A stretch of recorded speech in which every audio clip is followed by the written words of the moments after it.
Hey Rebel Rouser, I'm Alan Voivod, and this is Star Wars 7 by 7. We're at episode number 1554, and we are going to pick up on Resistance Week today because as of this moment, there's been no new information about The Mandalorian other than what Jon Favreau dropped on us that we talked about in yesterday's episode. There's been no mention of it on Star Wars social media, not on their website and their blog or anything like that, so this is... I don't know if this is a rogue action by Jon Favreau. I mean, I'm sure it's not. I'm sure something like that would have to have gained the approval of folks at Lucasfilm to go out in the first place. So, I'm sure it was not an utterly rogue action or anything like that. But it turns out that Star Wars, Lucasfilm in specific, has other things that they are working on promoting more contemporaneously right now, which is including Star Wars Resistance. I think this is the real big rock in the whole situation right now. So here's what we're going to talk about today. There's a video on Star Wars' YouTube channel. They're starting to collect videos about Star Wars Resistance. And there's a video called The Aces, which is another behind-the-scenes video, which features interviews with Dave Filoni and the rest of the creative team that is involved. And that also includes a lot of the voice actors for these Aces. So apparently there are 5 pilots on this platform on the Colossus who are among the best pilots of the galaxy, certainly the best pilots on this platform, and they are tasked with actually defending the platform. Now, who actually comes to attack this platform? Well, that's sort of an open question. It can't just be the First Order, although we'll talk about that in a moment. It has to be other, folks as well, especially when in some of the footage you see, dogfighting happening and, one of the pilots saying they're breaking off the attack.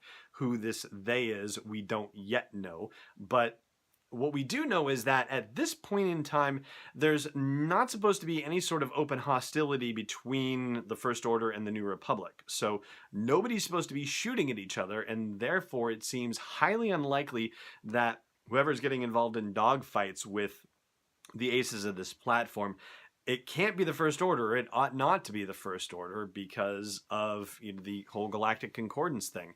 And open hostilities haven't really erupted yet. So has to be some other faction, some other group of who knows what. So we'll get there eventually.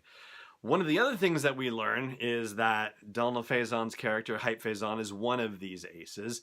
And he's also highly sponsored, according to this video. So he has sponsor logos on his uniform, on his jumpsuit, and also on his ship, which raises kind of an interesting question about this refueling platform. The fact that, these races are big enough of a deal and that there are enough people on this platform just living life in general, and not just people, but then businesses to support all these things, that businesses are sponsoring the various racers for their races. So that in itself is kind of an interesting twist to learn about this whole Colossus platform. It is really its own ecosystem. We don't yet have a sense of the population of it just yet. We just know that it is a large refueling platform out of the middle of nowhere ocean on Castellon. But yeah, how many people are there would be a really interesting thing to find out.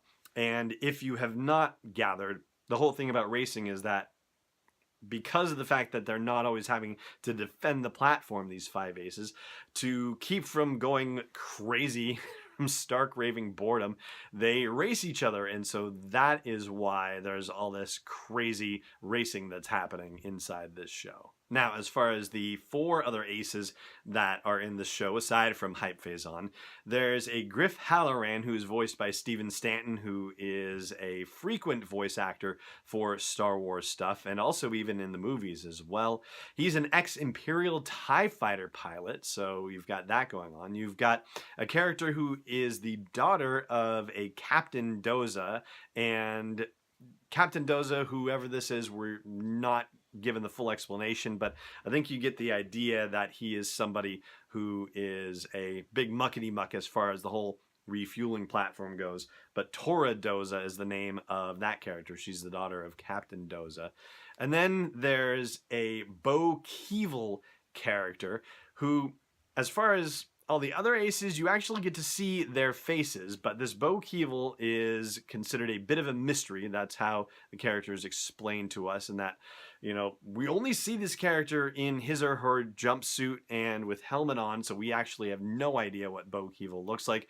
We know that the character is roughly based on Evel Knievel, or at least an idea thereof, where Bo is trying all the craziest stunts possible and has a four-winged ship that can alter into many different configurations, but unfortunately he or she is crashing very frequently, and so it doesn't seem like Bo is having very much success in this whole situation. And then there's a Freya Fenris, who we don't get a lot of background information about, but what we find out from the actress who's playing her, and the last ace is a Freya Fenris, and she's voiced by Mary Elizabeth McGlynn, who also voiced Governor Orinda Price in Star Wars Rebels.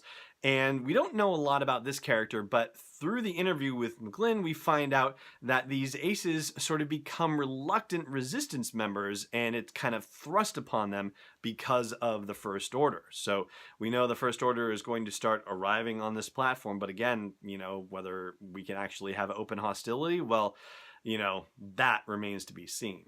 But we also know that the character Yeager, who is an old friend of Poe Dameron and who wants no part of the spy activity that Kaz Ziona was going to get involved in, if all of these aces are sort of having membership in the Resistance, or at least alliance with the Resistance thrust upon them because of what's going on with the First Order, I suspect that it's not going to be long before Yeager gets drawn into the conflict in his own way as well.